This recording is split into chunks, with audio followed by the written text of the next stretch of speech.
Oh yes, ladies and gentlemen, we are very much live. We're live.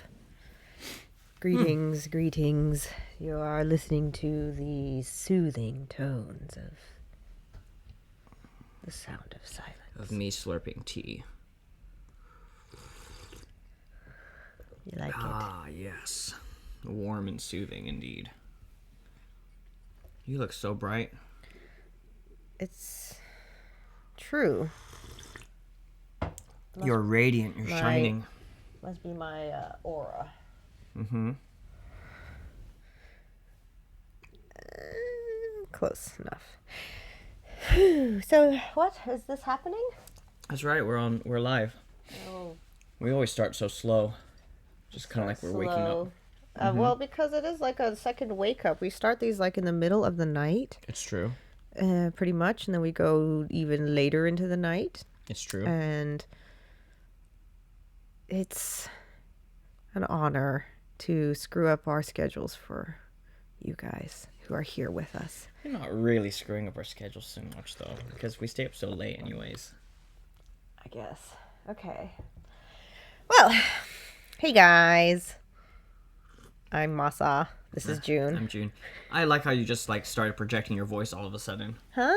Yeah. This is The real switch that happened. Boom. There's a big difference between my at-home voice and then there's also my work voice, which is very different. Mm-hmm. My work voice is very commanding and very straight, and it like cuts through the silence like a whip. Yep. And then at home she mumbles. That's debatable. It's always been a thing. She's That's always like, debatable, you guys. I don't. And I'm like, what? And she's like, I'm like, sorry? I really just feel like, you know. And then at some point, you're like, do I ask what again? Or do I stop here? Like, do I cut my losses and just pretend like I understand? But what if it's important? What if I get tested on it later? You always get tested on right? it later. So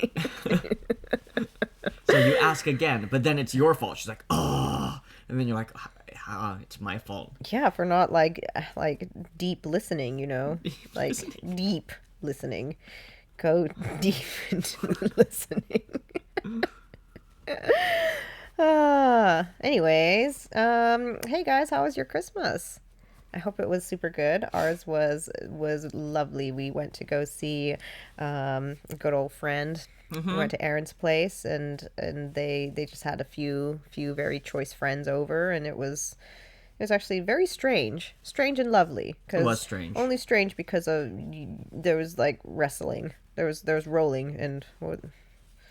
There was also a lot of verbal wrestling. Oh yeah, that too. But this is something that can always be expected whenever our dear friend Tom is in speaking distance. Shout out to Tom. Shout out to Tom. I have like one of just the dearest place in my heart for sweet little Tom.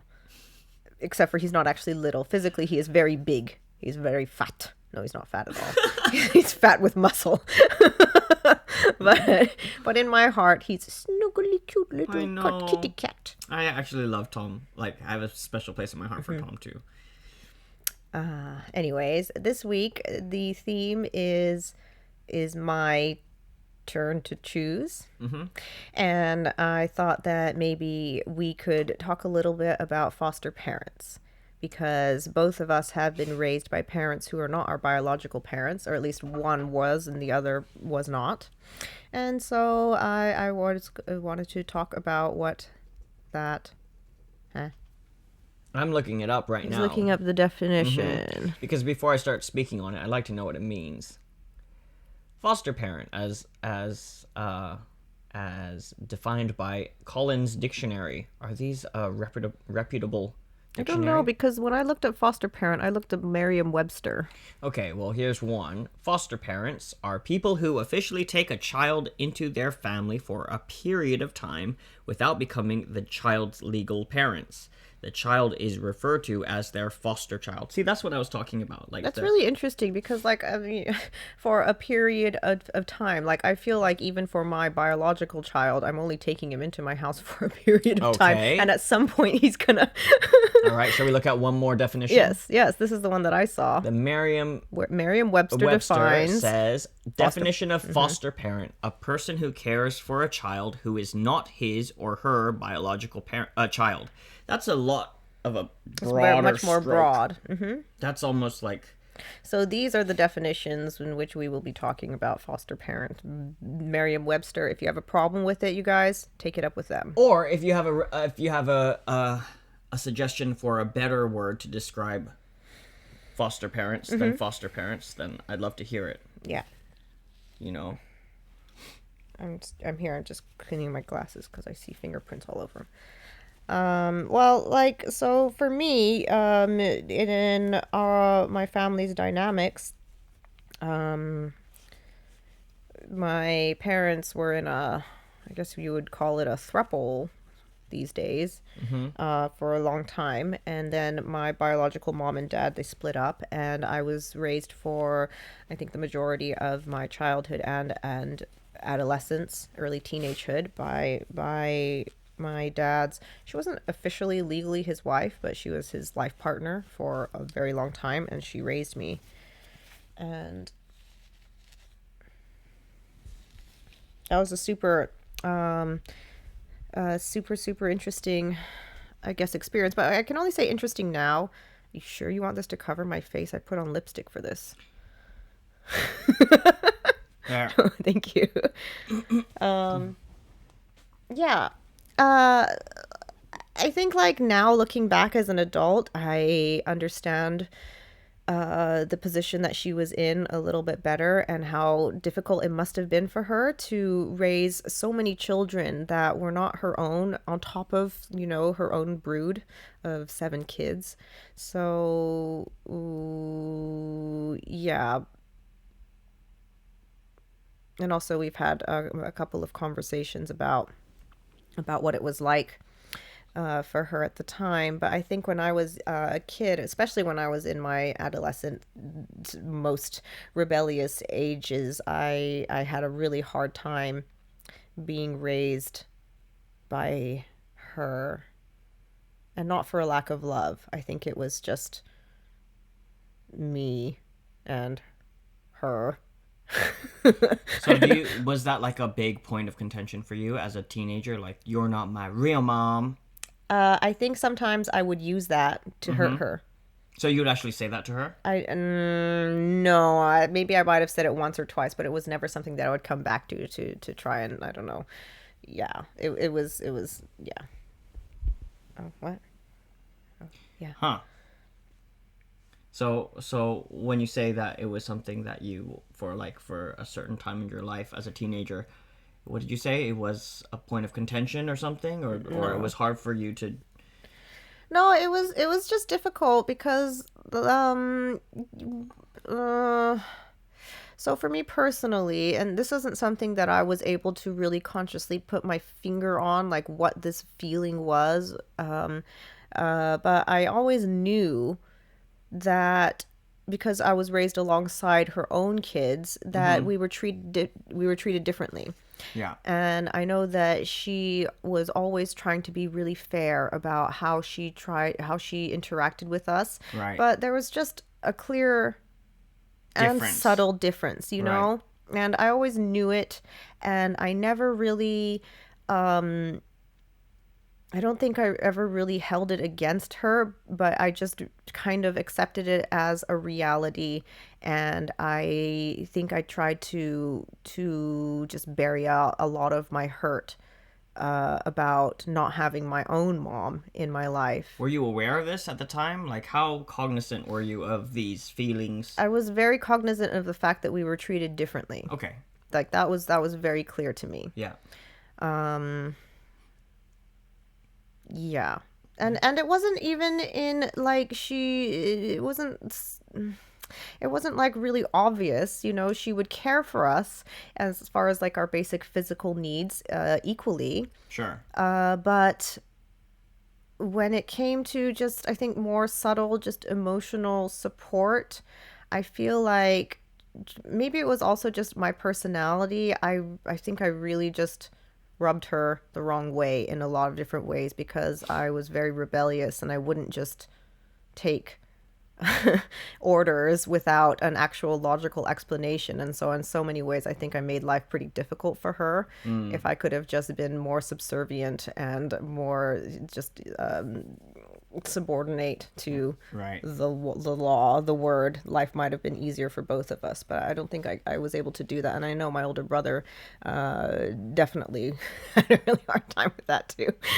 I mean, it's hard enough having kids of your own when they rub you the wrong way, and I'm sure if you have, you know, multiple children, then there's going to be some that you get on with better, or just your personalities work better together, and then some that you're like, I don't get this kid, and it's difficult already. But then having that plus they're not even yours Yeah. makes it even more difficult to. Even more difficult, and it's kind of like, what am I doing this for? Why am I doing this? Right. And I'm sure that at the time she would have never admitted it to you. No. And I wonder if any of your brothers, or not brothers and sisters, but like step siblings, if that's what they are, or half siblings, I don't know, would be I don't know, did they talk to you and were they open about that? Like, oh yeah, you're treated differently.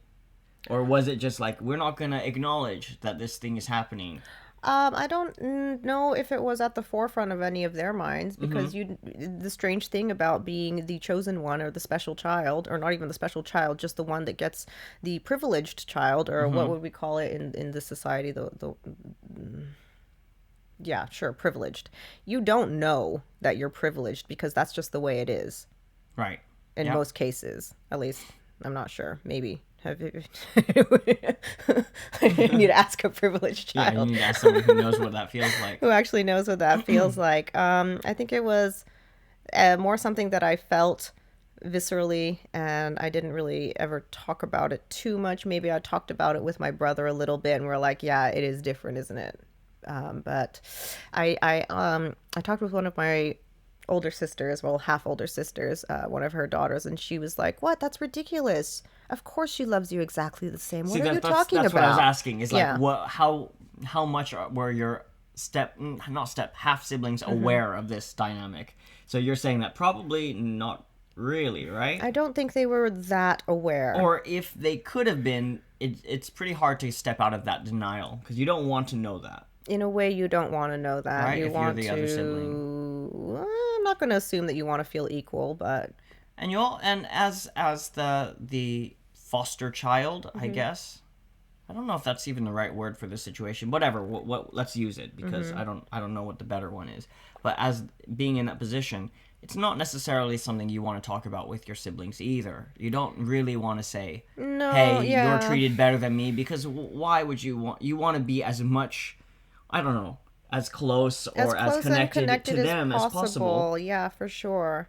because you don't want to lose their support and their connection, Yeah, especially and if you're in kind that of, situation. yeah, when you're in that situation, and sort of once you say it and it becomes a thing, like Yeah. a real thing that they can see or choose not to see, then that creates more of a divide between siblings. And so, in a lot of ways, it was easier to just sort of pretend it wasn't happening.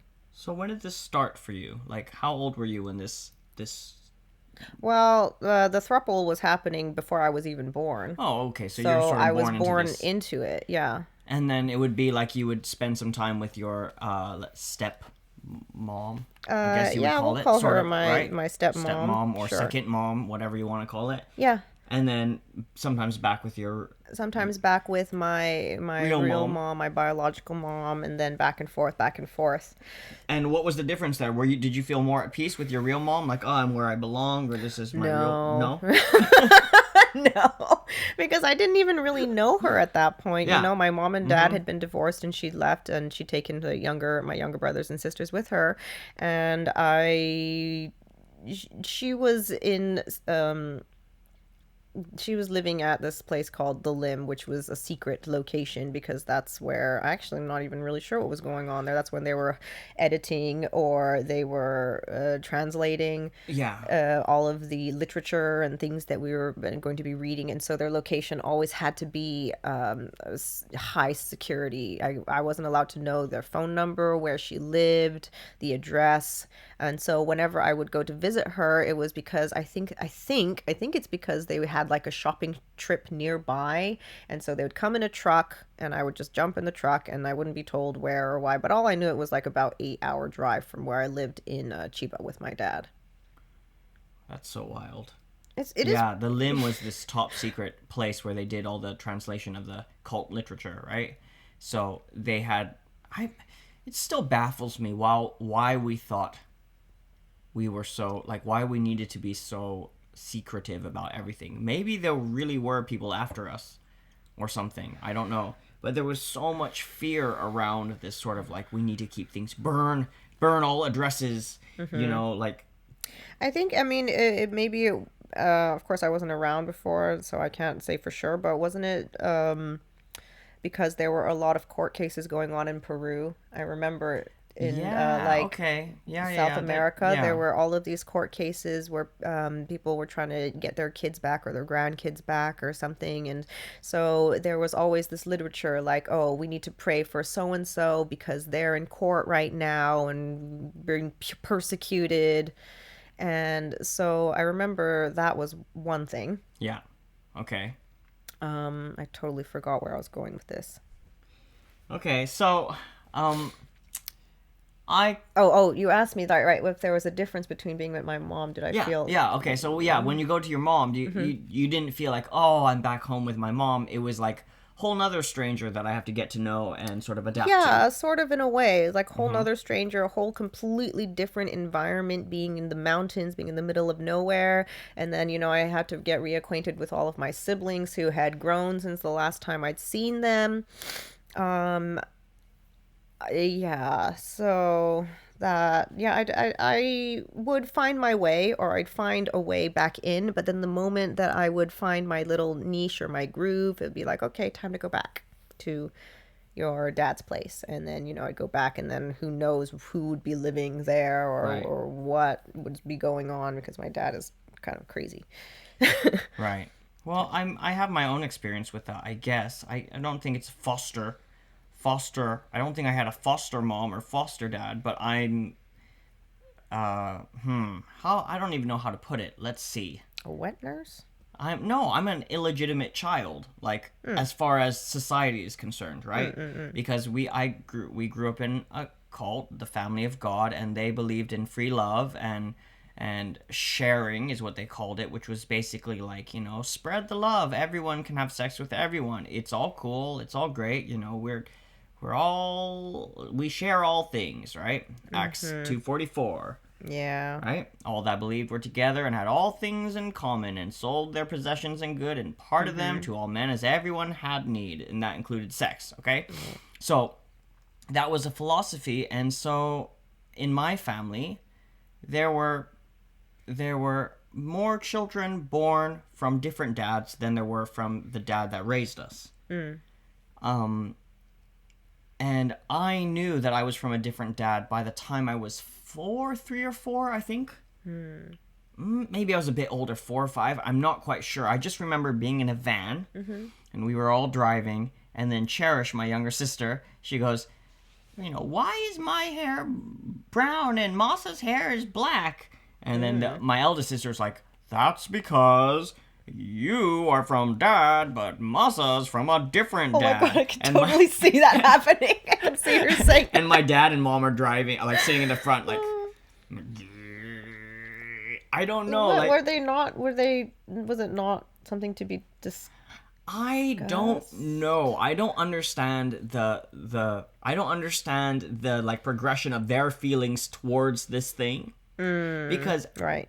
I don't believe that it was without there was no feelings. They were all just cool with it. Right. I think no matter how much you're like swallowing the cult, Kool-Aid. Kool-Aid, you're gonna have some sort of feeling about your significant other having children that are not yours.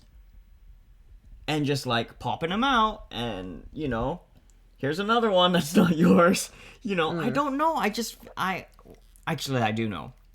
I do know, but I didn't know then. So it was told to me at such a young age that I just accepted it. Okay, I'm not from my dad. Okay. And he was never not my dad, but I'm not biologically from him. I get that. I got the connection. I'm like, okay, he takes care of us for all intents and purposes. He is my dad, but I genetically, biologically come from someone else.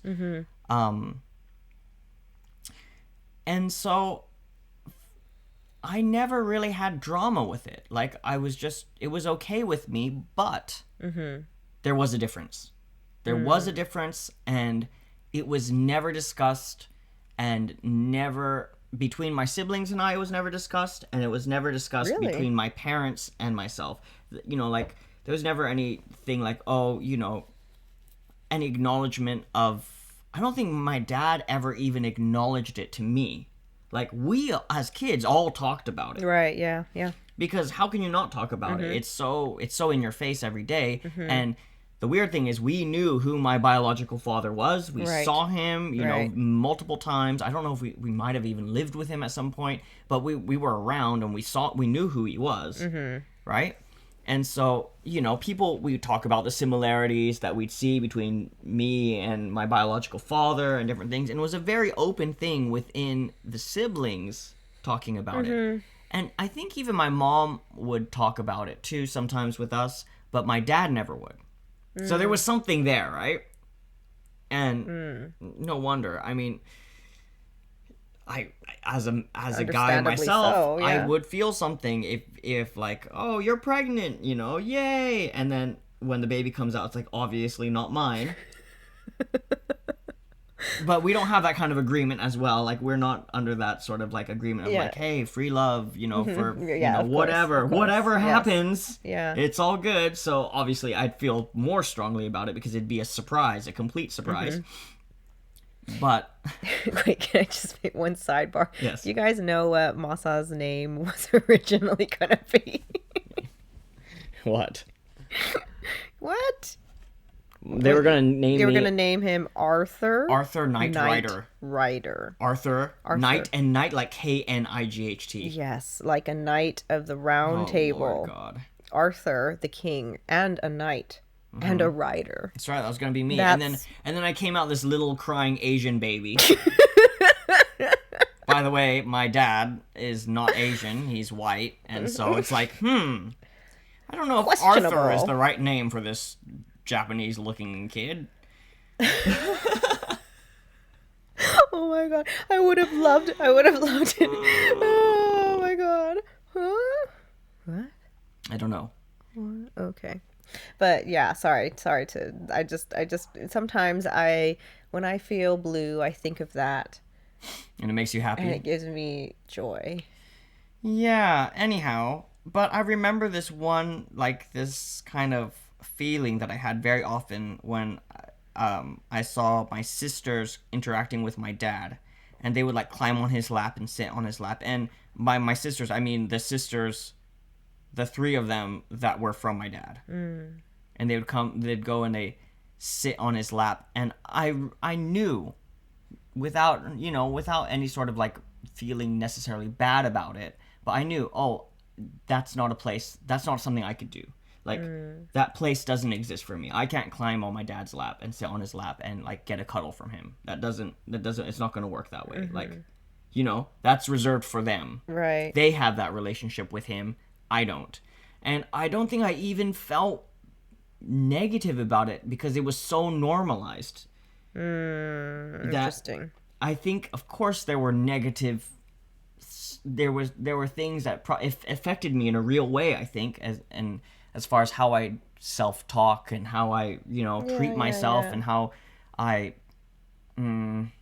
love or not love myself, kind of thing. Of course. But I don't think that at the time that it was happening, I kind of digested it as being negative or like bad. I didn't take it. I knew I could. That's a weird thing. When I got to be like 13 or like, What does that mean? a You knew you could teenage, what? I knew I could use it as a weapon, Oh. or or decide that it's going to be something I'm going to be mad at. Oh, I see. Wow, interesting. And I decided not to. I decided I didn't want to. Like, it's not, it doesn't serve anyone. It doesn't serve me. It doesn't serve, to use that as something to say, you're not my real dad, or, you never loved me, right? All of those kind of things. It's like, why? I wasn't into it. And so actually it's only been recently, as I've had my own son and my own kids, that looking back, everything's a lot more clear. And in some ways, the hurt becomes more clear too with all of that. Yeah, for sure. As I start looking into it more and realizing all of it, I'm like, oh, one, it must have been hard for my dad. Yeah. It must have been really hard for him. And I think he did an amazing job, and he did his best. But two, it's a hurtful situation for a child to be in. Yeah, of course.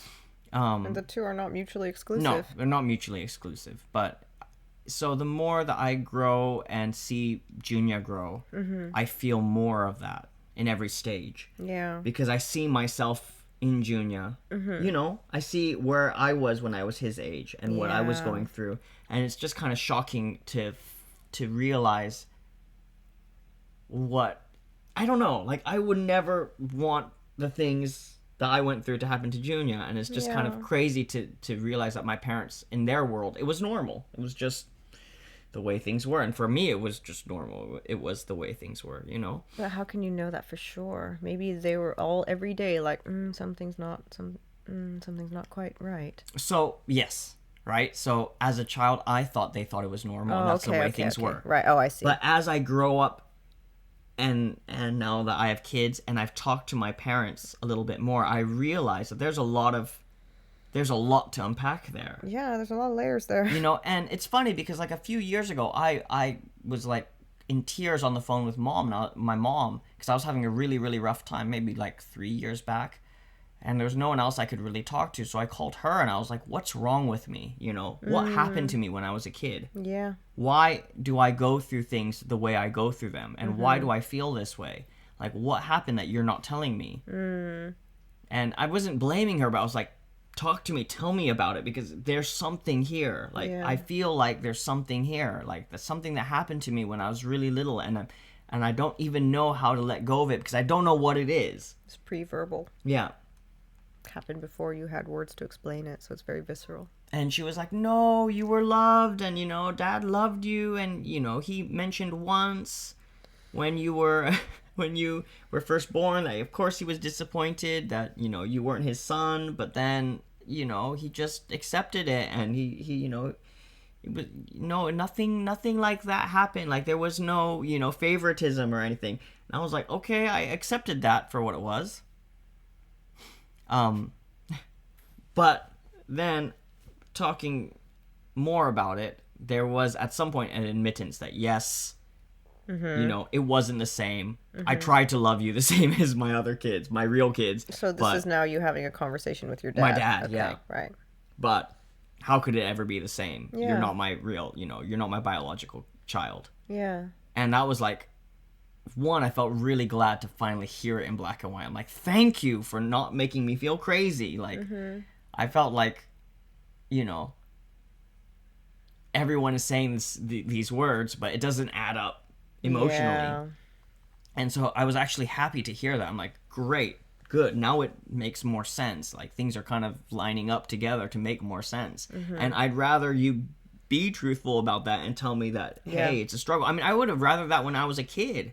Because maybe there would have been a greater chance of being loved somewhat equally, to have that honesty and say, like... Yeah, because you have to start with the reality, but right? That's the thing. They just try to keep the peace, or at least they think it's to keep the peace. Right. And all it does is create internal turmoil. And it's like, it would... I don't know, I guess it's a really difficult thing to do, but if a parent were to say to their stepchild or their foster child or whatever the child is, illegitimate child, like, you're not from me, and you don't look like me, and our genes and our DNA is different, but I'm committed to trying to love you like you're my child, And if you ever feel like something's not fair, you let me know, or like I don't know what that conversation would look like. I don't. Right. I But think the thing mhm. is that I mean, I can't speak for everybody, but I think that it's really difficult to look a child in the eye and break their heart. Mm, Because regardless of whether they know it and they're thankful for the truth, it is going to be devastating. right. And it's interesting that you brought that up because very recently I had a conversation with I guess I would call her my stepmom. Um, there was just different things going on, and I really needed her advice. And I asked her what it was like to parent me, or what it was like to be a foster parent to so many kids that were not her own. And she got really quiet and she looked at me and she was just said, well, the truth is that no matter how hard you try, you're never going to love the other kid the same as you love your own kids. And yeah, in a way it was really healing for me to be able to hear that. It was devastating too, but it felt really good too. It just felt like a weight off of my shoulders in the same way, because I'd been told for so many years as well, like, no, of course you're loved the same. Of course, I didn't actually talk to either of my parents about that at the Mm-hmm. time. I talked to my siblings, and they're all like, no, it's the same, it's the same. Right. And but of course, as kids are not stupid. If anything, we're so much more sensitive and so much more alert and aware. We just don't have the vocabulary to communicate it when we're younger. So I knew it, but Right. sometimes the most devastating and scariest truths are the ones that you've always known, but you allow yourself to forget. And I realized in that moment that I had allowed myself to forget to keep the peace, and all it created was inner turmoil and inner conflict. Like I took it all on myself Yeah. to keep the peace for the family. Right. And when she told me that, I just broke down crying, and I just I thanked her. I was like, yeah, I much rather you tell me the truth. If you had lied to me here, I think I would have lost a lot of respect for you. So yeah, it was still hard to process because I felt like I had gone back to being a child in that moment. Right. And it was heartbreaking, and I had to go through it all over again. But I'm super thankful to her, and I even told some of her kids, like my siblings, that that's what she said, and they were kind of like horrified and shocked, like, oh my god, she said that. Yeah. She really laid it out for you, huh? And I think, one of them tried to be a little bit offended on my account, like on my behalf, but I was like, no, I really don't need that. Um, Thank you, Yeah, but because it's not like they didn't try, no, right? yeah, it's not like they didn't try. And that's the thing that I really understood, that she did the absolute best she could, and she was trying in every moment to be fair. But yeah, maybe, I don't know. Do you think that that's something fair to ask a foster parent to give, or to treat? To treat their foster. Well, look, parents don't treat even their own Yeah, children yeah, that's what I equally. was gonna say. You might have a favorite child within your brood, Yeah. and you'll never admit it, and but everyone will kind of feel it or whatever. So I don't think I don't think you have a right to ask anything from any parent. They are who they are. They do what they do.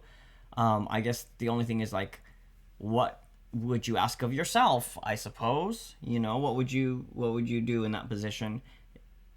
Kind of is the only thing I guess you can do with that information, or I don't know. And as a child, you can't ask anything from your parents because you only know what they show you in a weird way. So whatever it's not like, hey, dad, I don't like your style. Treat me better. Yeah, you should treat me like the other dad does. Some kids do that. Not in that language, but they're like, this person, so and so's family. Sure, that's sure, so sure. and, Yeah, if you're exposed to more different families, I Right, guess right. you could maybe talk about that. But it's kind of like every family dynamic is different, and I don't know how other families do it, but I remember I used to live with this one family, and they had a child who died in, I think it was either miscarriage. I think it was a miscarriage, or I don't know. It wasn't a miscarriage. I think the baby was actually born and died within a little while. You know, it only survived a little while, and then due to complications, the baby passed away. And I just remember as a child looking at this family, and they were a loving family, and the dad was amazing, and the mom was amazing, and very, very different. That they, you know, were openly affectionate. The mom and the dad were openly affectionate with each other. They obviously really loved each other and really liked each other and had worked hard on their relationship. And the kids were happy and well adjusted.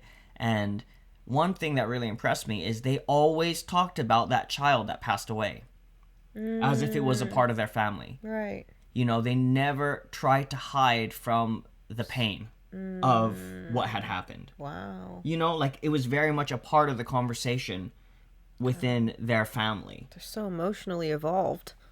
And I remember that being amazing because my mom had a similar experience, but none of us talked about it, right? It was like barely ever brought up. Right. And it was like, whoa, these guys are just open about it. Yeah.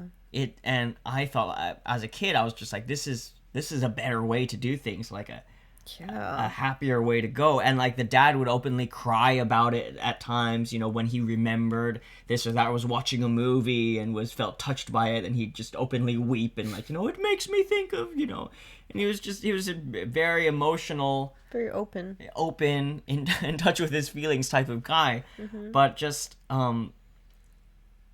that sort of philosophy of talking about painful things, really, I think by looking at that was an example for me of like that makes sense. You know, if you can just talk about it, if you can, even if things aren't perfect and people are treated differently by the parents, even if there's just a conversation about it, if there's just some acknowledgement of what's happening, and you know, I think it makes a difference just to not feel, like you said, like all the weight is on you to carry this thing.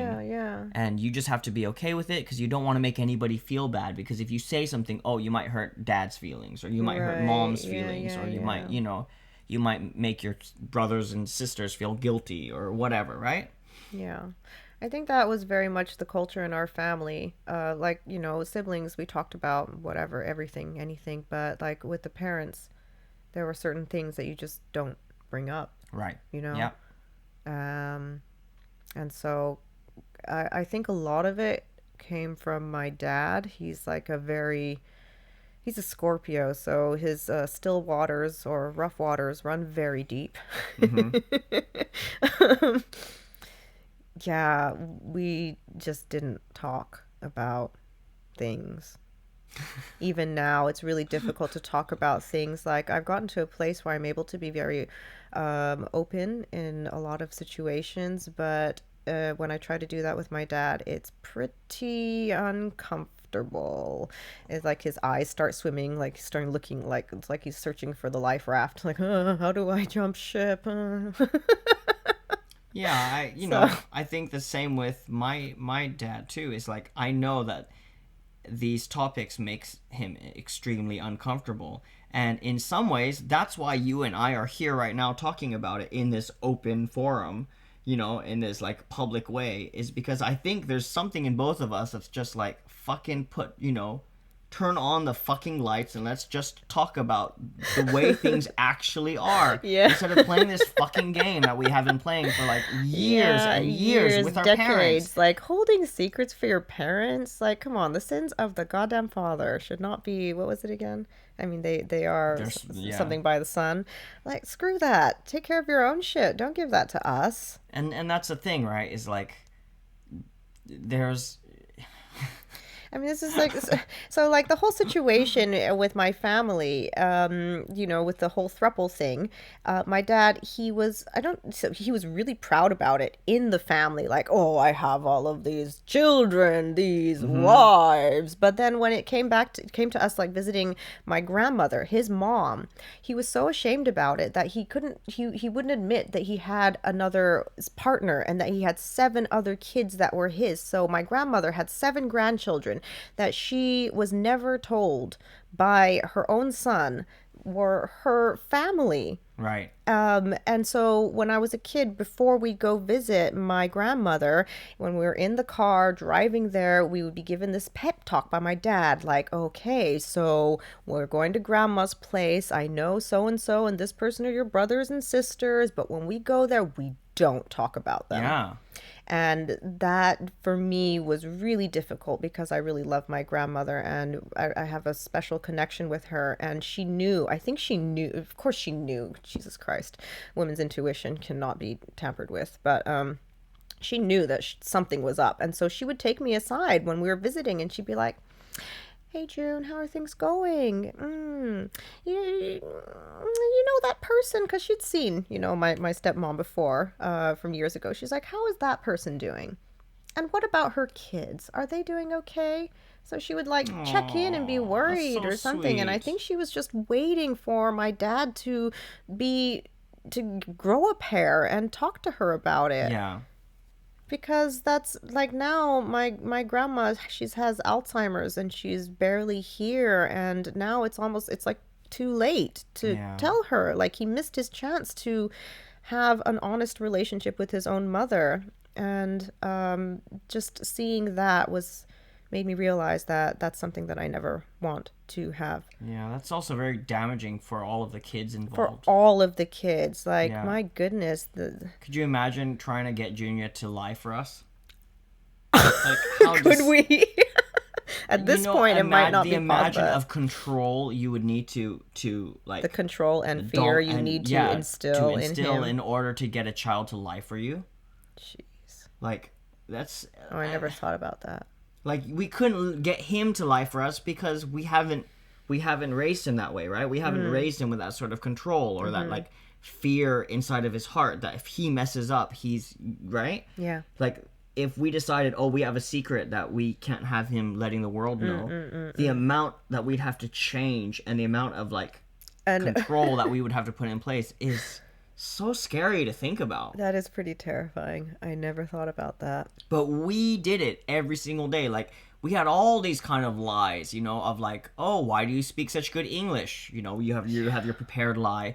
Like, why do you look so different than your sister? We had a prepared lie. Like, like we had all these things that we All were these we were stories. supposed to lie about all the time. Yeah, and that was just normal. Yeah, there was actually like, cult literature about that, deceivers yet true, like, right? Yes. Like, this sort of like normalizing the idea of lying about everything because you're lying for Jesus. It's good because, Jesus needs you to. I mean, look, so I'm not poo-poo lying, because at some point, let's say your life is in danger and someone is like, I don't know. No, I mean, what's the situation? lying is a Like, normal thing, right? Everyone lies, and lying is just a way to protect yourself, right? yes, it's a survival mechanism. And we lie in big ways and little ways. You could say the entire ego is a lie, right? If you want to go there and be like, you're lying to me. You're actually just a beautiful soul on the inside, but you're putting on a mask, and that's a lie, right? So, like, Sure. right? Yeah, meat body mask. but I think there's a little bit of a different thing than developing your own personality and ego and experimenting with telling the truth or telling lies and doing A/B testings to find out what the results are, right? Like, some lies are unsustainable, and you learn that as a child by telling the wrong type of lies and getting caught and in very big trouble, or people not feeling kindly towards you afterwards. And then sometimes you lie and it works and you're like, that was a good lie.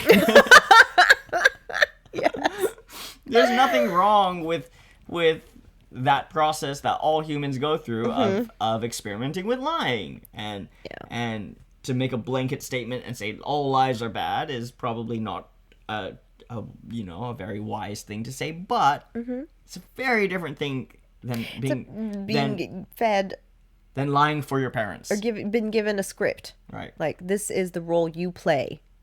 Mm-hmm. As opposed to you finding what your role is. There's a difference between lying about your parents because you're embarrassed about them, or you don't want to talk about them. That's your own lie, right? You're like, right, nah, right. Sure. Mm-hmm. Yeah. Yeah. But there's also the lies that you tell for your parents, or that I told for my parents. Yeah, I've told many lies for my parents. And I really do think that's why both of us are here now, because it's kind of this weird unpacking, and we both know how uncomfortable our fathers would be to hear the things that we're saying, right? For sure. I think in my dad's case, though, as uncomfortable as he would be also proud of me. For all of his faults, he respects a brave move. And this would be something for him that is really brave. Right. So I think it would be both agonizing and ecstasizing.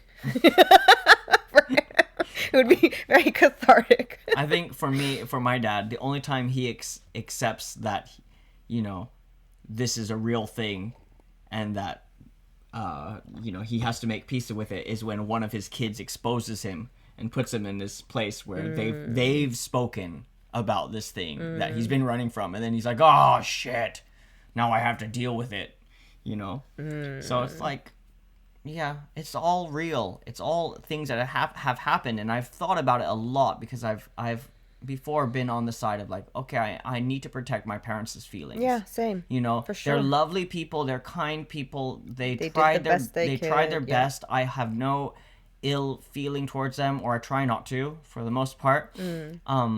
I love them, and I don't want to hurt them, and so I should not talk about these things openly or in a public forum. But then this other side always wins, which is, this is your story. This is my story. Well, it wins now, but for so many decades of your life, it did not. No, it didn't. Right? Yeah. Same for me. It didn't. I thought I was protecting people by being the secret keeper. And there was a point in my life where I prided myself on that. People would come to me and they would tell me all of it was the strangest things, like strangers that I'd never met before in my life would come to me and they would just tell me the deepest, darkest secrets. And I would be like, why are you laying this on me? Like, I don't need to carry any more goddamn secrets. But I think it's just because the machine was so well oiled. Maybe they sensed it. I don't know. Who knows? But at some point, my dad has a company, and I used to work for him. And this was after he'd left the cult for a while, and so he created an image or a character or a persona. I might have talked about it before, I don't remember. That he used to be a bokushi, a pastor.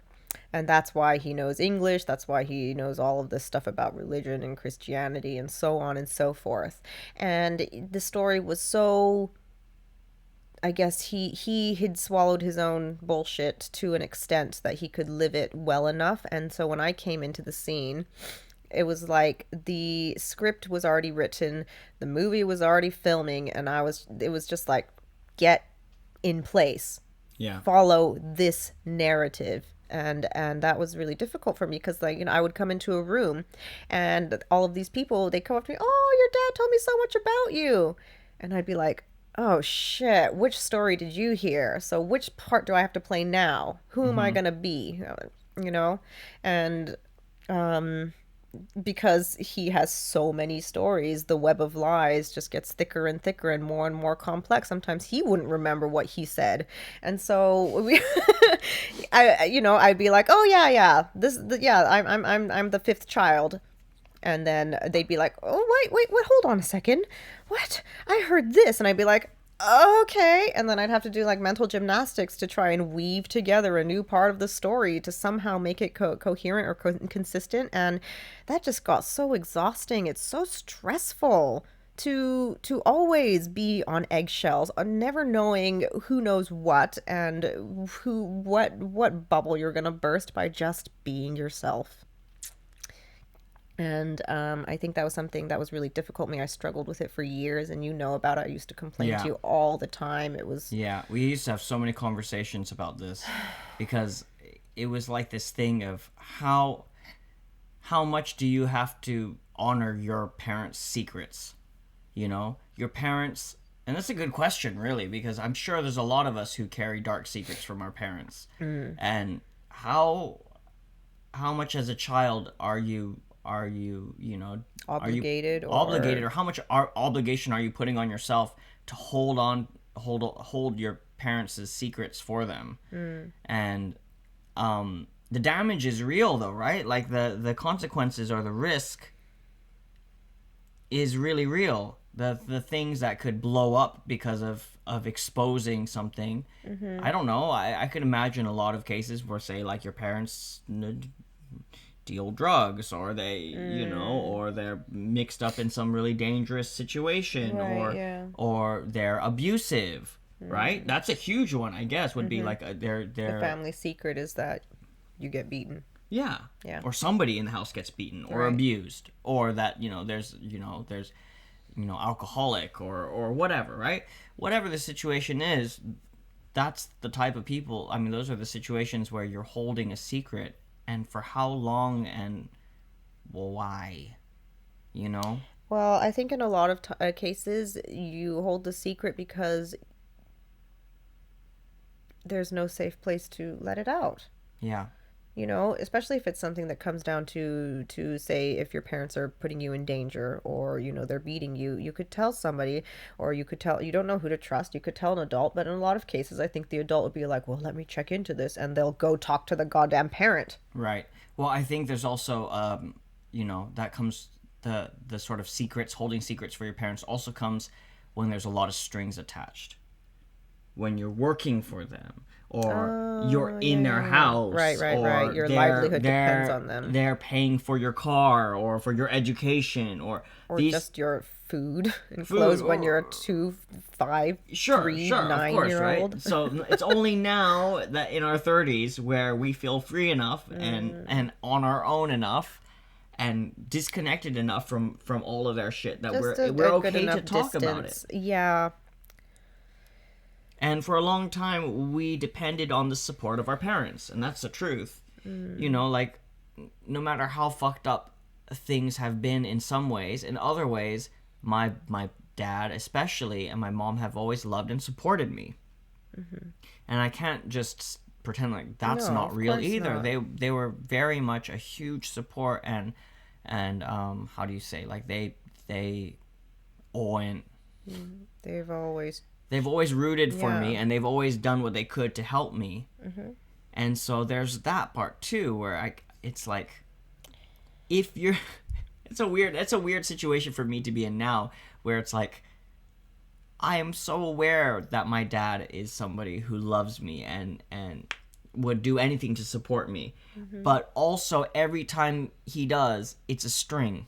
Yeah, so that's the It's a thing. string that gets attached from me to him, that makes being truthful and honest difficult. Yes. Yeah. Right? Yeah, it's the same with my dad. For It's me, I like, didn't now feel that like I've it was helped a, you, yeah. we have to be nice to each other. And being nice means you don't say certain things, or you don't bring up certain things in a certain way. Because But is that really the string, or is that your perception of the string? it could just be my perception. It could be. And it could be that no matter what I do or what I say, none of it really matters, and I'm accepted and loved and supported anyways. Yeah, so maybe that's just a perception, but for me, I don't feel comfortable in that situation. Like, Right. I'm giving you something. Yeah. So like for me with my dad, it was he's so generous, like almost generous to a fault as well. And the thing about him, I would always feel like he would give one hand out, like, here, all of this stuff, I'm giving you this kind of support, everything that you say you need. But then there would be the other hand, like grabbing something from me, like, now you are in my control. Yes, exactly, it was the same. Now you play this role, you Right. do this story, and now you give your life, soul, blood, sweat to the company. Right. And that's a tricky thing, because it's not something you can necessarily call somebody out on. Oh, And I mean, you can if you want to risk it all on a dime. yeah, I mean, you can, but it's so easy to be like, no, I never expected anything from you. I gave that to Oh, you. right, right, It's like, right. how are you going to be like, hey, you're trying to, it's just, it's kind of one of those things that you have to make a decision. Do I want to accept the support and accept the this Except the strings attached with and the have some support. strings attached, or do I Yeah. want to detach? And maybe that means that I don't call in that favor, or I don't, like, Yeah, but I mean, totally. I think that's also a really healthy thing. At some point, you do just got to cut the strings and be like, you, you find the resilience or you find the resources within yourself. right. And that's a really important part of growth. That's, you know, um, yeah. I forgot what I was gonna say. I don't know. We started off on not toxic parents, Parents in general are toxic. Okay, foster parents. we try our best, but man, I have my toxicity too. That got to work out. Yeah, I don't know where we went with this, but this is great. Still, I mean, We started off with foster parents, and then somehow we got onto a trail of to the secrets of and the keeping parents be the secrets. Be the true. um, yeah. It's interesting because as a teenager, I always defended my dad so hard. I was like, he's done everything to take care of us, and he really did. He really, really, really did. It's only now as a father myself to a son that I start to realize certain things that didn't add up, and I start looking into it a little bit deeper. Yeah. Because of that sort of like gap in my knowledge of how a father should interact with their son. Ooh, should is an interesting word. Or not should, but could. Could. Could. Yes, the possibilities are endless. Right? Like how a father and son relationship could be is kind of missing for me, because I don't have any examples really in my database when I look back, and that sort of blank area is then made me go and search and start looking and be like, what happened? What? What? Why do I have no memories of me and my dad? And then all of these things start to come up, and that sort of made me realize, oh, yeah, that probably played a big role, the fact that I wasn't his son. Yeah. Okay, all right. That's something, and I don't have any experience on the other end of being a father to a biological son. to a child that's not my biological Oh, child. I see. So I don't know that I would do any better, So far, karma has not played out that way. Here's one of your own. See if you can do better. Yeah. But, yeah, it's definitely something that I've, That's fair, and that's always something that I think I can keep in the back of my mind to keep me humble. Yeah, because I can never assume. And actually, I have full confidence that I would not do as well as they did, as my stepmom did. She really was amazing, and she's a Libra, so she always tries to keep things fair. When I talked to her, she said that she was always very conscious, and she was aware of like making sure that if she bought one of her kids a gift, she'd get us a gift as well. If she spent some time with her kids, she was like, oh, okay, I gotta go spend time with June and my brother and so yeah, on. that's so really amazing. and so it's really amazing. And so what she told me, she did say, she's like, no matter what, it's just not going to be the same. You're not going to love another child the way that you love a child that you have carried yourself. But at some point, maybe you can become really good friends. And that's the relationship that we have now, and that she has with the rest of my siblings as well. We still go to her for advice. We still go to her for help, and just to spend time together. And she calls Junior her grandson. She's treated all of us with She's just spent more love. time She with spent more time with Junior Junior than than any of any the other of, yeah, grandparents. and Junior has a lot of grandparents. He's got But multiple she's the one grandparents. that has been the most active in her life, in his life, and our life as well. And also, I have to be honest, she's also the most curious about our life. She's always checking in with me. How are you guys doing? Do you guys need help with this? And, blah, blah, blah about Corona, this and that. I can help you out with this, that, everything. It's really beautiful, and I'm so thankful for the relationship that we've been able to create, even though at times it was really rough. And I think maybe it was rough because I was looking for a mother figure instead of a maternal figure. Interesting. Interesting distinction there between mother and maternal. What's the difference for you? Well, I think like a mother figure is someone that I would be almost like biologically obligated, like tied to in a weird way. I don't even know. Like there has to be some kind of connection with someone that within whose belly you have been. You What if know. you weren't? See, because like I. Yeah. So for me, a maternal figure would be closer to say like maybe a mentor. Do you feel a closer connection to the person in whose belly you were in? I feel a strange connection in the way, like all of our idiosyncrasies. She did not raise me at Like the way all. she The walks way and she talks? walks, the way she talks, the way that she processes the world and things, and these little quirks that I could not have picked up from her by watching her. Yeah. And so I feel like a strange connection, like, oh, we are Cut from the same we are cloth. cut from the same Yeah. cloth.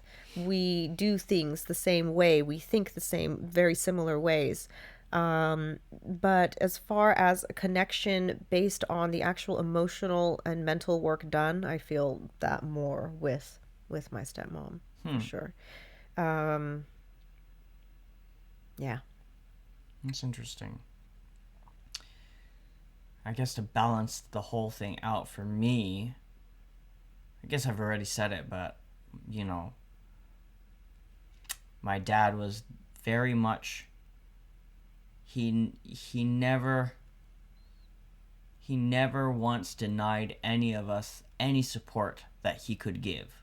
If it Yeah. was in his power to give it, he gave it, and I think that just wasn't in a, like an emotional connection or time together sort of way, Yeah. you know. But he worked hard to take care of our family, and he would drive us anywhere that we wanted to go. And if any of us needed a place to stay after we were grown, he was happy to take us into his place. Yeah. And so in that way, he was always there. And I think those were the things that he had within his toolbox to give. And so he always did give in that way. Yeah. And I think for him, when it came to emotional connection or I don't know, any of those kind of things, conversation, any of those things, he just never felt like he had the tools to really be there in that sort of way. And so for me, I always feel like, oh, that's kind of lacking or whatever. But I think he gave his 100%. Yeah. And it just happened to be in those certain ways that he felt like he had, here's an opportunity that I can give, you know? Yeah. Um, And that's not that's something, not that's nothing. no little thing. Yeah, that's not nothing at all. So, good on you, foster parent. I don't know what kind of parents, different parents, Good on you, human who raised us. humans who raised us. Thank you. Thank you. Really. Good morning, you guys. It must be pretty early for you. Yeah, some just a few on our live stream.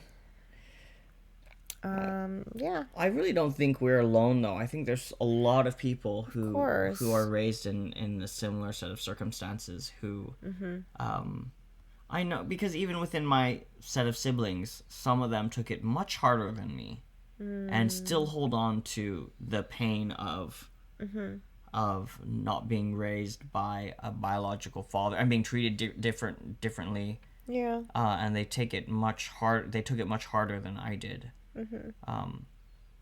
So I think it's just going to be different for everyone. I would imagine even in a family where all the kids come from the same dad, Yeah, there's of going to still course. be those same There's feelings. still going to be favoritism Yeah. somewhere. Yeah, Yeah. you're the golden child, Yeah. or you're the youngest child who gets all the attention, and there's always going to be a black sheep.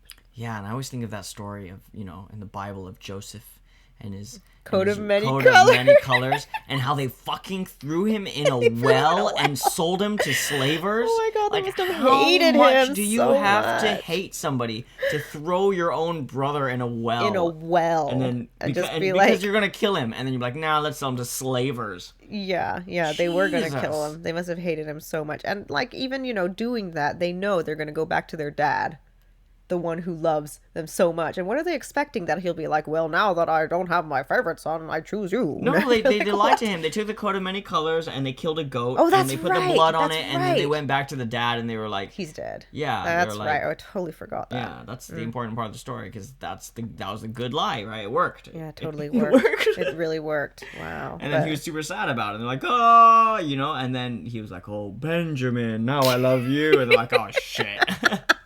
Now we have to kill Benjamin.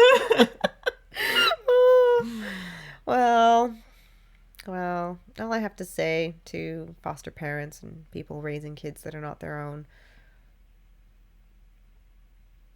you are doing something that is not simple.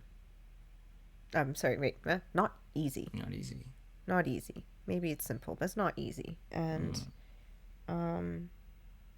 I think it's a thankless job in a lot of ways. It's a thankless job to be the foster parent, because in a way the kid is always looking for their real parent in you, or from someone, or from their real parent, and in a way you can never live up. And so yeah, just I mean it is pretty late, and I do try to I do at every chance that I do thank my stepmom, and connect with her as much as possible, to make up for the fact that I probably made her feel really bad in a lot of ways. I was highly judgmental. And I also was just very rebellious.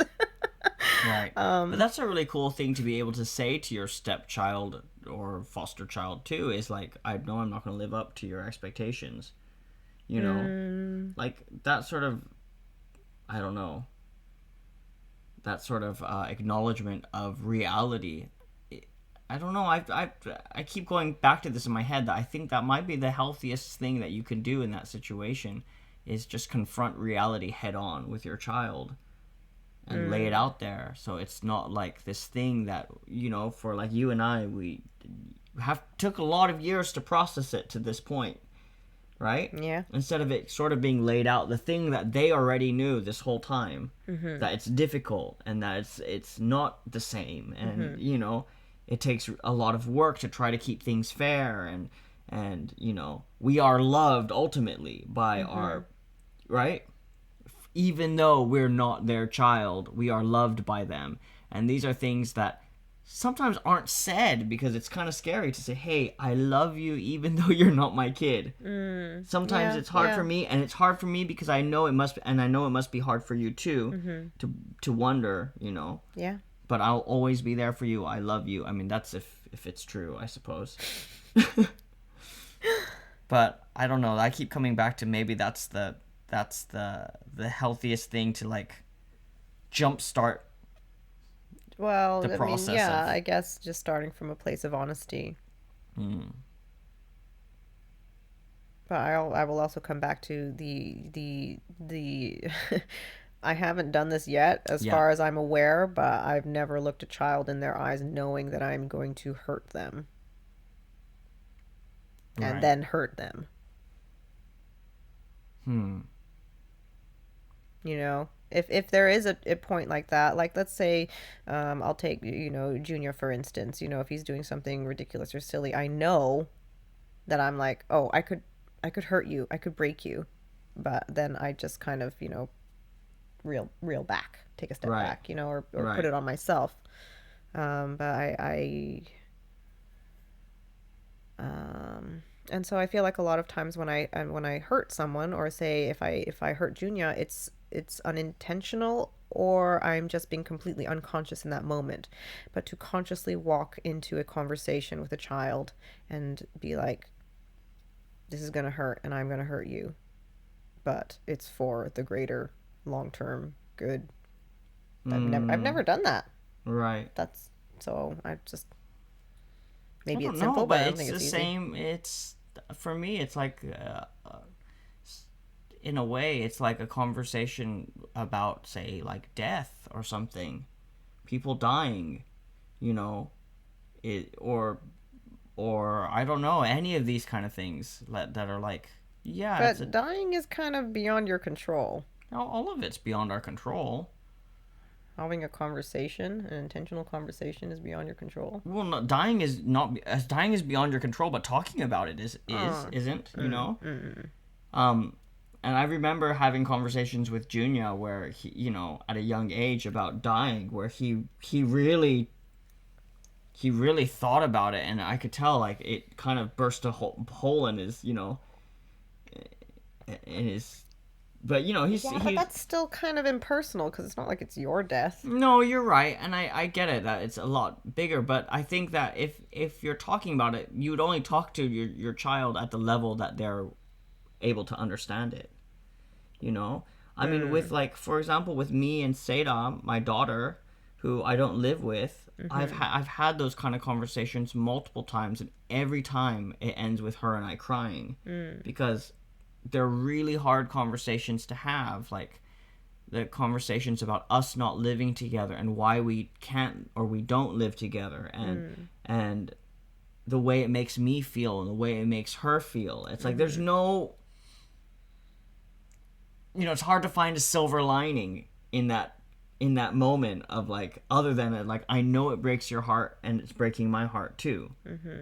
But to pretend and not have that conversation is so much worse, to like when we visit each other, just be happy, happy, happy, or try to keep it happy, happy, happy, happy, happy, bye, see you next time, where both of us are feeling heartbroken and we both feel that way, but to not acknowledge it Yeah. is so much more hurtful, because then we end up having this fake sort of dynamic between us of just trying to be light and cheerful with each other. Right. And we do that anyways. Like, I do that anyways, and I think she does too, because we love each other and we want to have a good time when we see each other. It's like, oh, we don't get to see each other all the time, so when we do, we want to have a good I time don't think it's a together. fake happy, happy, happy though. I No, mean, I maybe mean, sometimes. well, that's the thing, is like every visit has this arc of like, of we get to see each other, we're happy that we see each other, and at some point we realize we have to leave. I have to leave, and we're not gonna be with each other anymore, and this doesn't last. Yeah, yeah. Like, this is gonna end, and it's ending tomorrow or the day after tomorrow, or I'm going home or you're going home, and we're not gonna be with each other anymore. And in that moment, which keeps coming up, right, as the time together, the visit with each other is drawing to an end, there's this pain that we both feel of like, oh, this is not our real lives. This is, I guess it is our It real lives, is, but but this is not our real lives, it's for not your everyday life, right? And we go back to our everyday life, and then we have to deal with and accept the fact that we don't live to each other, and we're asking, both of us asking the question, why? You know, um, is it because you don't love me? Is it because, Yeah. right? There's all those questions that she's asking herself constantly, and I'm asking too. Like, was it worth it? Was the breakup worth it? Now that we can't see each other, and is there nothing we can do to make this work, or and like, and to not acknowledge that is easier, because you can just be like, okay, bye, try to be brave, give a hug, say goodbye, I'll see you soon, okay, bye. Or you can be honest and say, I know what you might be feeling because I'm feeling it too, and go into it and say, and it breaks my heart, I don't get to be with you all the time, and I I know you must feel a similar way. And it usually ends with both of us, weeping, because we both know it's a real thing and we both don't want to go there. And I think she spends as much time as me trying not to go there because it's a really sort of difficult feeling. Right, yeah. It's a big feeling. And Well, it's not yeah. like we do this every single time we see each other Yeah, either. yeah. But we have, and multiple times, like throughout. I see the exact location we were in every single time we've had that moment. And there's been multiple times throughout her growth, and the conversation has always been on a different level. Yeah. When she was younger, it was very simple, and as she got older, it grew layers of levels of complexity in what we talked about while we talked about. But the core of it was always the same. It's that we love each other, we miss each other, and it hurts. And it's real. It's happening right now, and it's and I can see that you're hurting. I want you to know that it doesn't not it. I feel it too, and here we are together feeling this thing, and it's okay. It's gonna be okay. We love each other, but we can sit here in this space for a little while and feel that. Yeah. And that's okay. I don't know if that's the same thing with foster parents and their children, but Well, I think that if you can do that, then that's probably a good step towards any kind of healthy relationship in general, yeah, if it means anything for you to build one. right. Yeah, I mean, I remember the first time it happened was when she was still 3 or 4, like really young, and I was visiting her, and we were having this great time, and we were playing and laughing, and then one little thing happened that didn't quite go her way. Like she wanted to do something, go somewhere, but it was closed, and then she got really upset, but so upset that it was not obviously not about that. Yeah. And so I just asked her, is this about something bigger than this thing? Is it maybe about you and me?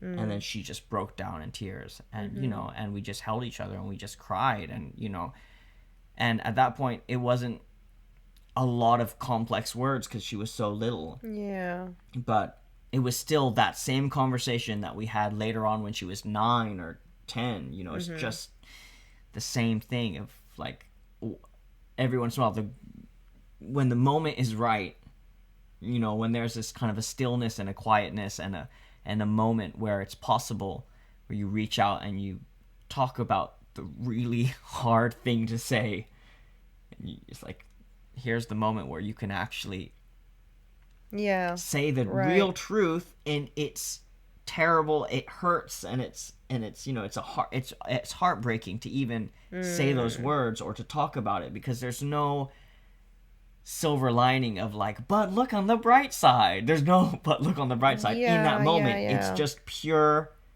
acknowledgement of hurt. Yeah. But the thing that happens after each one of those times is like this weight has been lifted. Yeah. And we can go back to playing or doing whatever afterwards, and it's just like we can both breathe again, Anyhow, that's interesting. Yeah, I wonder what that, because I guess for me that would be a conversation that I would like to have with my mom. right. Or I would have liked to have, and I don't Yeah. know how many people actually do get to have those conversations, because life is life. It goes by. Yeah. And it's different with when you have one kid versus 14 kids. Woohoo! 14 kids. Yeah. Jesus Christ. Yeah. I have had conversations with my mom. I've like a couple of years ago, I decided, okay, so this is the year that I'm going to focus on resolving whatever conflict or issues that I have internally with my mom. Because outwardly, I was always, I love you, I accept you, thank you, this and that. Mm-hmm. But of course, there's always something. And the reason I knew there was always something was because whenever I was going to go visit my mom, and this was mainly after I gave birth to Junior. I think after I gave birth to Junior, a lot of my dormant intuition kicked in, and also just seeing him and having a child and being myself as a mother, all of a sudden, yeah, it was the same. All of these questions came up like, wait a second, why was I raised this way? Why was I treated this way? Why was I, yeah, all of these questions came up. Right. And so, I didn't really have reason to go visit my mom until I had Junior as well. Right. Because, now she's a grandmother to my child. And every time I was going to go visit her, I would like break out in a fever the day before and I would get really Wow. sick. And so I knew there was something there. And so I guess kind of went into that really deeply in a lot of ways. I mean, it was like a solo. It was my dark night of the soul. I kind of have to go in alone in a way. There's just some journeys you can't share with other people. It's Right. one that you need to go on your own, and that was Yeah. one of them. And so I went into it in so many ways. Of course, I feel like now there's still another level that I need to get to. But yeah, I was able to acknowledge my hurt and my confusion and my disappointment at not being able to be raised by my own mother. Yeah. Um, and so at one point, I called her and I was like, I would really like to talk to you about something. And so we met out for lunch, and I just wanted to acknowledge my own hurt in a way. Mm-hmm. And so I told her, I know that you did the best that you could, but I was really hurt. And then the moment I said that, she kind of looked at me and said she couldn't look me straight in the eyes, and she said, "Well, I was going through a lot of stuff too." And it wasn't like I understand that you're going through shit, but it was hard for me. It was kind of like, well, you don't get where I was coming from. And I Right. was like, okay, she's not ready to have this conversation. And that was very heartbreaking in its own way, too. Yeah. And so I had to go back and do more inner work. Mm-hmm. And then the next year, I was like, okay, let's try this again, a different way.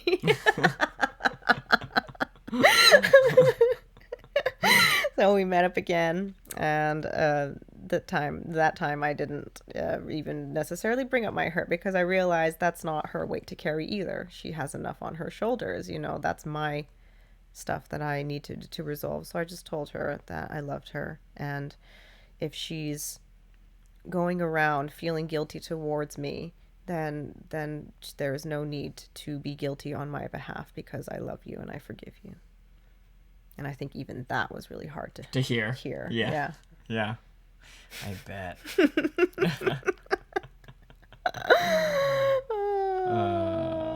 Anyways, I don't know how we got here. I don't know how I got here too, but there's I think we both have a lot of stuff to unpack Yeah, I still agree. after all these years. Just hurt children. Yeah, at the end of the day, we're all Being just raised kids. by hurt children. Yeah, hurt children, Hurt children. children. Hurt children, hurt children. Angry people, angry people. Angry people, angry people.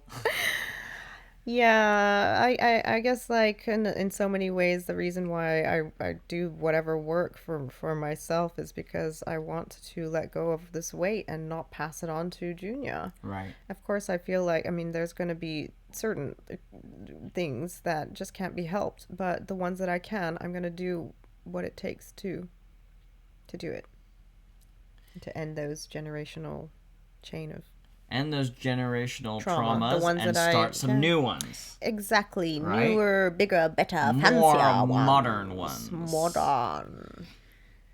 Ah. Well, as you can tell, I still have a way to go, a ways to go. Don't we all though? I mean, maybe, or maybe we're all just here, and here is it. Well, I think I came around. Like, at the beginning of talking about all these things, I was feeling very, like, man, the things that our parents did, and, you know, the difficult situations that were thrust upon us by our foster, I don't know what, our parents that were not our biological parents, etc., etc. But as the conversation went on, I feel like I'm starting to feel a little bit more like, man, they had a lot on their fucking plate, and they tried their very, very best. They really did. And at the same time, well, so this is the thing that the trap that I keep getting caught in and pulling myself out of. Yes, all of that is true. They did have a hard time, but that doesn't mean that I was not hurt. And I have to always acknowledge my hurt as well. Right. And I can't just like minimize it and be like, well, I should be okay because they had a hard time. It's like, yes, they had a hard time. Yes, they did the best they could. And I was hurt. Right. And maybe that's sometimes the hard thing about interacting with them, is that the hurt is not okay to be acknowledged sometimes. Yeah, right? maybe not by them, but I have to do it for myself. Right, right. And But that's what I mean, is like sometimes I feel okay, but then in interaction, I don't feel so okay. fair. Okay, fair enough. Wait, and you don't feel okay, like it's not safe, or Yeah, like it's not such a safe place because it's almost like It's not- that's where it's not okay to not be okay, or it's like we have to pretend that nobody got hurt. nobody got hurt. Yeah. Look at us, we're fine now. The parent We're- feels yeah. guilty and is running from that, and I'm feeling guilty for making them feel guilty, or uncomfortable for making them feel Yes, guilty. and then you carry even more. Yeah. Can't do that. Yeah. Can't do it anymore. I mean, still do in so many areas, but just can't do it anymore. Let's make a blanket statement. We're not doing this anymore. No more. No more. Done. Till tomorrow. Well, that wasn't a very New Year'sy topic or like place to go, but that's what it is. That's what it is, because you know what? It's not like, because once it's 2021, new resolutions, old year, new me. Oh, wait, new year, new me. It doesn't happen like that. It's just another day. We're going to keep working on the things. Like 2021 comes in, I'm going to be fit as a fiddle. I'm going to get fit again, and I'm going to quit all my bad habits. Oh, yeah. And I'm That's going right. to start Say up more the things. new hobbies. The new and hobbies and- abundance and wealth for me in 2021. Right? Everything is going to change. Yeah, the 2020, December 31, Junior's birthday, Uh-huh. the end of all Suffering. 2021, new. New horizons. Yeah. Journey of 1,000 steps. What? No, journey. What? Journey of One 1,000 steps single begin. step. Wait, what? I think a lot of times for me, I get confused with the idea of the journey of 1,000 miles begins with a single step, and I only take a single step. And I'm like, 1,000 miles, baby. Like, that quote is so misleading. They should be like, a journey of 1,000 miles is 1,000 million steps. Like 1,000 million single steps. I think it's inferred. Okay, it's just. No, it's confusing because No. you're like, yeah, single step, No, baby. it begins with a single. It doesn't end with a single step. It begins No, it by should, taking a the first quote step. should say a journey of Make your own 1,000 quote. miles begins with a single step, but a journey of a single step also begins with a single step. Begins and ends with a single Yeah. step. So like, don't get it twisted. Single Don't step get it does not twisted. make a 1,000-mile journey. Because I always just take a single step and I'm like, yeah, doing great. Gonna rest now. Gonna take a break. Anyways, about New Year's, there's a quote that I posted on my Facebook probably like 10 years ago when Facebook was still a fresh new baby, and I can't even quite remember what it is, but it's something like, it's about New Year's. It's something like, he who breaks a resolution is a douche dick, Oh, really? but he who makes a resolution is a fool. Huh? Eh, What? hold on. What's Wait. the quote? There's That didn't... it's a thing. Hold that on. was kind of like word soup. No, it wasn't. Shh. It was like... I'm sure I can find it. I was like, all Willies are Wonkas, and all Wonkas are, I don't know. It's like, What? one of those. It's like one of those weird equations that are like a trick, a mind trick. It's not a trick. It's a mind trick. It's not a trick. That quote It's is trying not to. a trick. That quote is trying to trick my mind. What did you say? Sorry, I said it wrong. So hold on. Okay. Let me see if I can even find it. This is the really exciting part of the, No, I'm podcast. not. What's his name? The guy, not Chad. Who is it? That's the guy who does the thing. June looks at her phone. That's nobody scrolls. can. The people who are hearing. This is what happens in conversations, true, in real life, though, right? It's like you're talking to somebody. Oh yeah, and that thing. Oh, I'll show you that thing. And But then see, you spend the the thing next about here 5 is minutes that scrolling on Facebook trying to find the one post. You can continue to entertain. That's what I'm doing right now. Thank you. You're doing brilliantly. So brilliant. Thank you. I appreciate it. It's super beautiful. We've been talking for a good hour and a half now.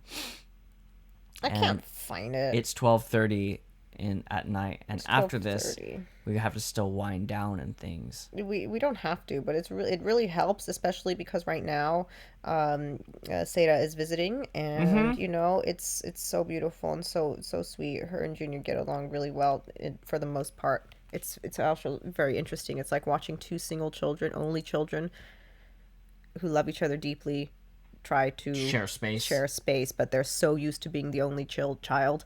They do quite well, but it is interesting to see they're trying to make room for each other, but they just but listen to me. Yeah, it's like I want 100% of the attention, but you know what the when they do the best is when they're both giving each other their attention.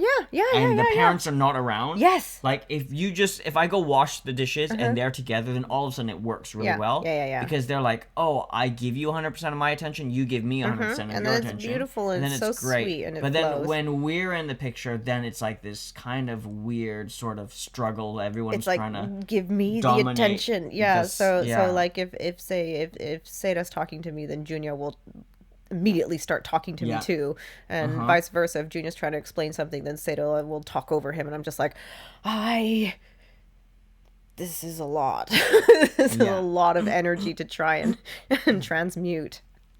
Yeah, and they both don't have very much practice in it. No. So it's really good for them both, I think. Yeah, it's probably But healthy. what's really lovely is that how much love they have for each other. It's so sweet. Like it could go any sort of way, right? Like they could just not get along at all. But I'm just so grateful that they love each other and that they enjoy each other's company. And I don't know, there's not this big I think it'd be very easy for Seda to I don't know, look down on Junior, but you know what I mean? Treat him like a 5-year-old. Yeah, for sure. And I think it'd be really easy for Junior to step all over Seda too, in a way, because this is his house and his world, you know. Yeah. But they try their best. They really do try. Really do. You know, and I find that. And we're still only on day 3, 2.5. 2.5. I don't know what. 2.5. Usually, it's just they'll start getting annoyed with each other around tomorrow. So, gotta get to bed. Yeah. We got kids to parent. I guess, yeah. We're parents. Hey. I know, it's very bizarre, right? I don't often feel like a parent at all. Yeah, not me neither. Me neither. I'm kind of like a manager of sorts, it feels like sometimes, more than a parent. I'm just like I'm managing this shit show, you know, as it rolls through the house. It's like, where do we take this troop of monkeys next? What do we destroy? Yeah. Look, a cardboard box. Break it and turn it into something. Oh, I know. And the messes are like 5 times the size. Yeah, I mean, if I just look right in front of me, there's a puzzle on the floor, you know, a sweater, a open backpack full of stuff, There's a box of boxes Legos. of Legos over there. There's leftover dinner on the table at 12:35 There's unfinished at night. art and a bunch of markers. There's a half-eaten gingerbread house. It's kind of and like, 2 more. you know, so it's very, I mean, of course this doesn't happen all the time, so I can hold my breath. But it's similar to when you have an acid trip and you're just so interested in everything, and then you're like, oh my god, this painting, oh my god, that piece of cloth, oh my god, the sand, and then you kind of take a step back at some point, and then you look at the bigger picture, and it's just a complete disaster wreck everywhere. Yeah. And you're like, when did this happen? I've only allegedly done acid, by the way. Allegedly. Yeah. Yeah, that's what the house kind of looks like. And then I realized, like, that's just what it is to be a kid. That's what kids do. They just trip pick hard. things up. Yeah, they're constantly tripping so I hard. know. They're tripping so fucking So hard. Kids trip out. Yeah. And so maybe that's what's so lovely about having an acid trip. In some ways, you get back to that childlike state of wonder where everything is so insanely interesting and you can just, like, go into it and create big messes until you're taught not to. So imagine that, though, if kids are tripping and then they're trying to, like, function in the adult world. It's impossible. And they're trying to, like, communicate with adults that are no longer tripping. You know what it's like trying to talk to somebody who's not tripping while you're tripping? Yeah, it's an absolute nightmare. It's terrible. It's terrible. It's not fun at all, except for some people. Every once in a while, you meet a person and you're like, while you're tripping, and you're like, you're tripping too. Yeah, but they're on a natural high. Yeah, you know they're on a constant natural high. And you're like, this is a safe place. Yeah, every once in a while, you'll meet those people where you're like, what?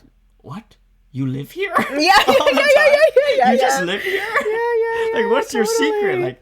Like, it's strange and uncanny that you should be so here, you know? Yeah, one of these episodes we should have a drug talk, an acid talk. Yeah, thing. I think do that it. would be Let's great. talk about drugs sometimes. The alleged. Let's talk about what it would be like to be on certain... What it would be like to be on certain substances. If we were on certain substances. That'll be a great one. Yeah. Anyways, it's late. Good night, everyone. Just good night. Thanks for listening, everyone. Have a happy New Year's. If you hear this in 2021, well done, you made it. And if not, done. We're speaking to you from the past. We love you all. Have a happy New Year's, happy holidays. We'll see you in 2021. Also, very possibly... Oh, never mind. I don't have to say that here. Have a great night, guys. What? No, you have to say it. No, I don't. I don't like neverminds. I really don't like neverminds. See, now I'll be holding on to this for like... Oh, I was just going to say that for any of you who are listening, it doesn't matter if you're listening to the podcast, you're going to hear it too late. Possibly Masa will go live tomorrow with Junya and maybe Seda. That's all. Now, yes, now I must, I suppose. I said possibly. You could change the possibilities. No, I should. And with that, we sign off. How do we sign off for the last podcast of the year? The last podcast of the year. Well, how about do you have a word that sums up 2020 for you? Oh. A word that sums up 2020 is... I was going to say... Are you going to say entanglement? Entanglement. No, that's not my word for 2020. Yeah, it's some people's word for 2020. But for me, I think... what's the proper word for this? Like I must think. Just give me a second here. There's a proper word.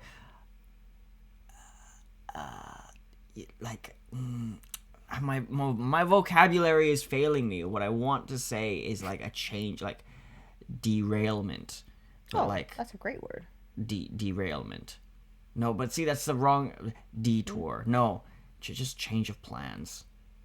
Unforeseen expectation. Wait, what? No. Unforeseen circumstances. There is a word you're searching for. And not even detour. But anyways, that's been 2020 for me. Has been... a word that you can't quite... A word that I can't quite put my finger on. Oh, fair. By the way, there's a 2020 documentary on Netflix. What? Already? Mm-hmm. It's not even the end of 2020 yet, and they have the 2020 documentary on Netflix. And it's one of those weird documentaries where people are acting like they're not acting. Wait, is that the one that we watched together? We tried to, where they're like, everything's over phone and... No. Samuel L. Jackson is... okay. One of the guys from... Stranger Things, like a bunch of famous actors and are all acting as, professors and doctors and scientists. Is it worth a watch? Explaining, not so much, but it was interesting to see 2020 in review and just realize how much crazy shit has happened in 2020. It's been a good. You know, from the wildfires to Australia to to of course coronavirus. And then there were the fires in Canada. The election. That whole amazing thing. Anyways, for me, my word for 2020 would have to be transmute. And I'm not thinking about this on a global scale. I'm thinking about this very subjectively. Just for me personally, it was about taking a lot of the energy that was happening in the world around me in my own personal life and transmuting it, changing it to something else. Redirect it, reroute it, reapply it. Transmute. Hallelujah. Stay safe out there, people. Stay safe. Bye. Take care. Hopefully we'll see you in the new year. Bye. Bye. Oh my god, that's weird sounding. Bye.